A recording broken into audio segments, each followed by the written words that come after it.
दोस्तों दुनिया में सोशल मीडिया के बहुत बड़े बड़े जायंट्स हैं जैसे यूट्यूब, फेसबुक, ट्विटर, इंस्टाग्राम।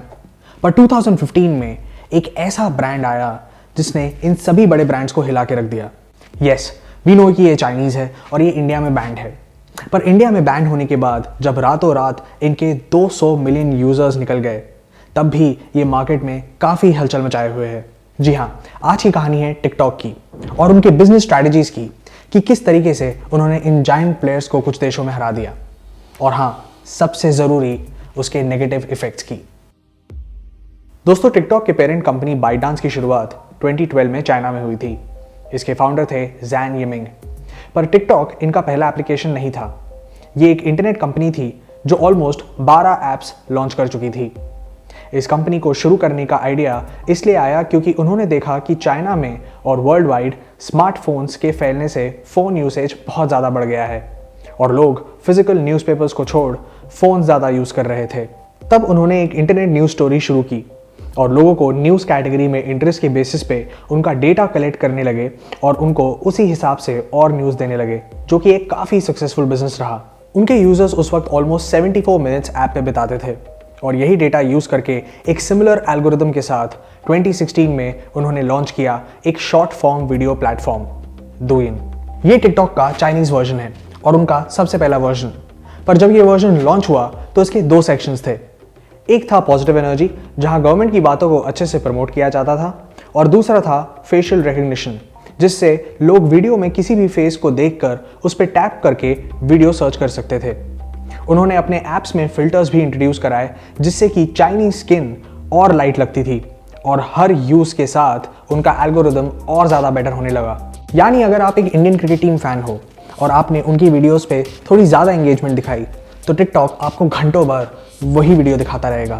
इससे लोग हुक्ड रहते हैं और उनके फीचर्स के हिसाब से अगर आप बैक बटन क्लिक करते हो तो वो आपको और ज़्यादा वीडियोस दिखाने लगता है, क्योंकि उन्होंने अपना बैक बटन डबल क्लिक होने के यूज़ केस में डाला हुआ था।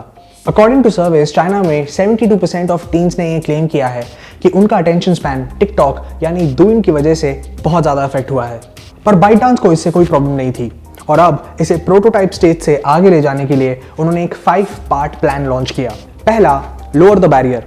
इसका ये मतलब था कि उन्होंने क्रिएटर्स के लिए अपने प्लेटफॉर्म पे आकर वीडियोस अपलोड करना, उसमें गाने डालना, एडिट करना बहुत ज़्यादा आसान कर दिया था।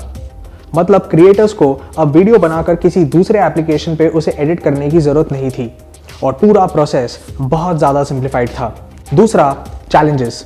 आपने आइस बकेट चैलेंज का तो नाम डेफिनेटली सुना होगा, और सिर्फ आइस बकेट ही नहीं, ऐसे कई सारे और चैलेंजेस उन्होंने इंट्रोड्यूस करे जिससे क्रिएटर्स आसानी से दूसरे क्रिएटर्स को टैग कर सकते थे। तीसरा, टेस्ट ऑफ फेम।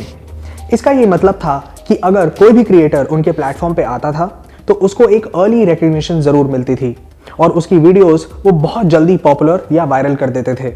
ये एक तरीके से बहुत कंटेंट क्रिएटर्स को इस प्लेटफॉर्म पर आने का इनविटेशन था, क्योंकि सभी क्रिएटर्स के लिए फेम और रिकग्निशन एक डोपामिन की तरह एक्ट करता है।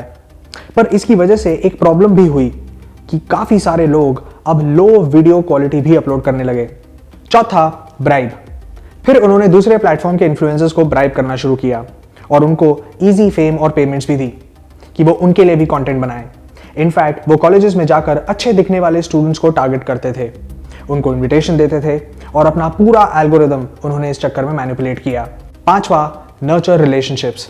इनफैक्ट उन्होंने अपने टॉप क्रिएटर्स के लिए एक टीम भी बनाई जो उनका अकाउंट मैनेज करते थे ताकि वो स्ट्रेस फ्री तरीके से कंटेंट प्रिपेयर कर सकें और अपलोड कर सकें, और वो उनके बाकी के डेली एरेंड्स में भी मदद किया करते थे। इससे अब डूइन वायरल हो गया, जैसे बाइटडांस ने चाइना में सक्सेस का कोड क्रैक कर लिया हो। पर अब वो इसका एक इंटरनेशनल वर्जन लॉन्च करना चाहते थे और जन्म हुआ टिकटॉक का। बाइटडांस ने सोचा कि जो स्ट्रैटेजी उन्होंने चाइना में अप्लाई करी थी वही चीज़ वो इंटरनेशनली भी करेंगे।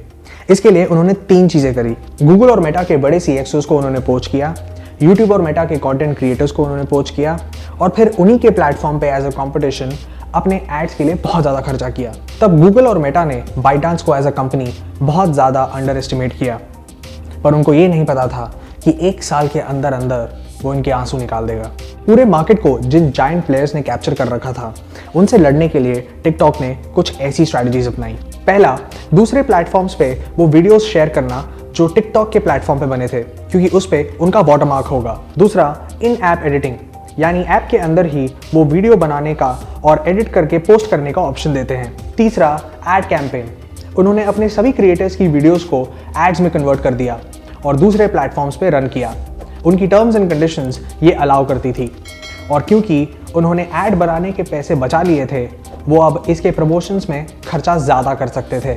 चौथा, स्मॉल सिटीज़, इंडिया जैसे देश में उन्होंने छोटे शहरों को टारगेट किया, जहां इसका यूज़ केस काफ़ी बढ़ गया, और जब धीरे धीरे इसकी पॉपुलैरिटी और ज़्यादा बढ़ने लगी तो टियर 1 सिटीज़ के लोग भी इसमें शामिल हो गए।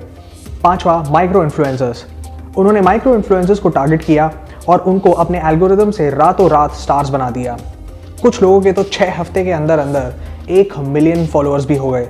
और छठा, बड़े इन्फ्लुएंसर्स, जिनको उन्होंने कैश और काइंड में काफ़ी कुछ दिया और उनको उनके प्लेटफॉर्म पे मूव करा दिया। इसकी वायरलिटी को देख के अब सेलिब्रिटीज़ भी इसमें शामिल हो गए और कई सारे बड़े इन्वेस्टर्स ने इसमें इन्वेस्ट किया, क्योंकि अगर यूट्यूब, फेसबुक, ट्विटर और इंस्टाग्राम जैसे जाइंट से लड़ना है तो भाई पैसा तो लगेगा। टिकटॉक ने इसके अलावा काफ़ी सारे एक्विजिशंस भी करे और मोस्टली इनमें AI कंपनीज होती थी, जिससे उनका एल्गोरिदम और ज़्यादा इंप्रूव होता था, और लोकल प्लेयर्स के साथ भी कोलैबोरेट किया, जिससे उनको लोकल लोगों के बारे में और ज़्यादा जानकारी और डेटा मिल पाए। पर उनका सबसे बड़ा एक्विजिशन था म्यूजिकली। म्यूजिकली एक ऐसी कंपनी थी जिसमें लोग वीडियो और म्यूज़िक बनाते थे, पर उनका सिर्फ US में एक अच्छा यूज़र बेस था, इसलिए ये एक कॉस्ट इफेक्टिव एक्विजिशन बना। और फिर उन्होंने वही चीज़ करी जो उन्होंने चाइना में करी थी, जैसे चैलेंजेस और फिल्टर्स, जिससे कि कंटेंट क्रिएटर्स और ज़्यादा कॉन्फिडेंट फील करें और जितना कंटेंट हो सकता है उतना बनाएं, ताकि जल्दी से जल्दी वो वायरल हो पाएं। और फिर रातों रात उनकी पॉपुलैरिटी और ज़्यादा बढ़ गई जब फेमस सेलिब्रिटी आर्नल्ड श्वार्ज़नेगर ने उनको ज्वाइन किया, और उनको देख के सेलिब्रिटीज़ की लाइन लग गई। और पैंडेमिक के आने पर इसका यूज़ और ज़्यादा बढ़ गया, जहाँ लोग दिन में 8-8 बार ऑन एन एवरेज इसको यूज़ करते थे।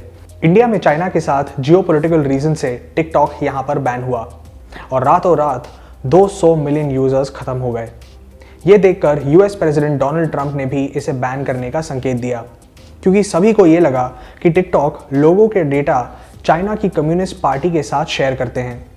हर जगह मीडिया में इसके बारे में चर्चा होने लगी और US ने टिकटॉक के अगेंस्ट एक नेशनल सिक्योरिटी रिव्यू ओपन किया। पर डेटा कलेक्शन तो एक बहुत कॉमन प्रैक्टिस है, राइट? वो तो सभी करते हैं, पर टिकटॉक के अगेंस्ट इतना सब कुछ क्यों हुआ? ये इसलिए क्योंकि अगर आप एक चाइनीज कंपनी हैं तो गवर्नमेंट के मांगने पर किसी भी तरीके का डेटा आप उन्हें मना नहीं कर सकते। तो अगर टिकटॉक के पास डेटा है, जो कि है, तो ऑब्वियसली उनकी गवर्नमेंट उसे एक्सप्लॉइट कर सकती है। लकीली बाइटडांस टिकटॉक को as a separate company run कर रही थी और उनके डेटा सेंटर्स थे सिंगापुर और वर्जीनिया। सो वो चाइनीज गवर्नमेंट के रूल्स में आते ही नहीं। उनके CEO शाओ चू की बात आप सुन सकते हैं।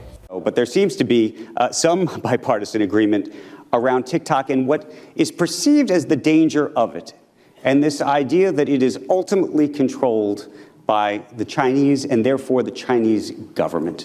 The problem that we have, can really requires third-party verification and it requires transparency. And the solution that we have built, you must have read about this, is called Project Texas. That's Yes. the project name internally. And the idea is that we'll take the data that you have in Virginia and in Singapore, where TikTok user data is stored today, move it into a third-party cloud infrastructure. And in this case, we have chosen Oracle to be our partner because they have strong capabilities in security.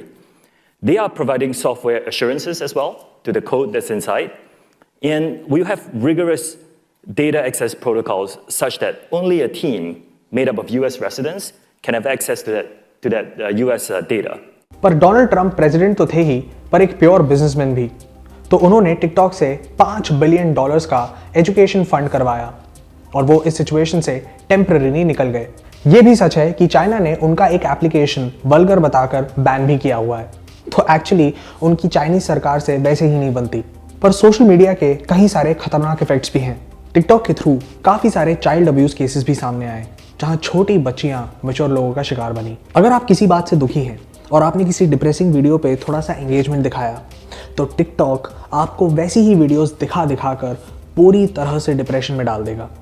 और ऐसे में कई सारे suicides और suicide attempt के cases भी report हुए हैं। कुछ चैलेंजेस इतने डेंजरस होते हैं कि वो आपकी जान भी ले सकते हैं। सेंसरशिप के थ्रू वो उन लोगों को कंटेंट क्रिएटर्स नहीं बनने देते जो ज़्यादा कैमरा फ्रेंडली नहीं होते हैं, और उनका ये कहना है कि वो ऐसा इसलिए करते हैं ताकि ये लोग साइबर बुलिंग से बच पाएं। आज टिकटॉक फास्टेस्ट ग्रोइंग प्लेटफॉर्म है और यूएस में उन्होंने मेटा और यूट्यूब को बैकफुट पे रखा हुआ है।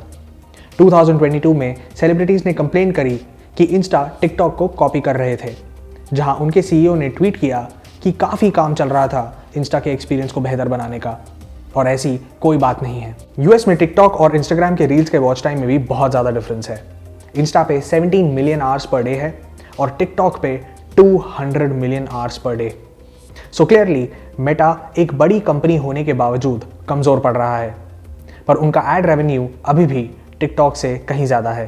पर एप्पल के प्राइवेसी पॉलिसीज़ की वजह से, जहां वो अब दूसरे ऐप्स के एड रेवेन्यू पर अब कोई नज़र नहीं डाल सकते, इससे भी मेटा को $10 बिलियन का लॉस हुआ है। टिकटॉक आज भी जो बाइडेन की सरकार में सेफ नहीं है और हर दिन उसके सर के ऊपर बैन होने की तलवार लटकी हुई है। पर यह भी एक बहुत डिफरेंट एंगल है और एक अलग इंटरेस्टिंग स्टोरी है। तो अगर आप ये स्टोरी जानना चाहते हैं तो हमें नीचे कमेंट्स में लिख के बताइए। We be more than happy to do so and we'll see you in the next one. Till then take care, good bye.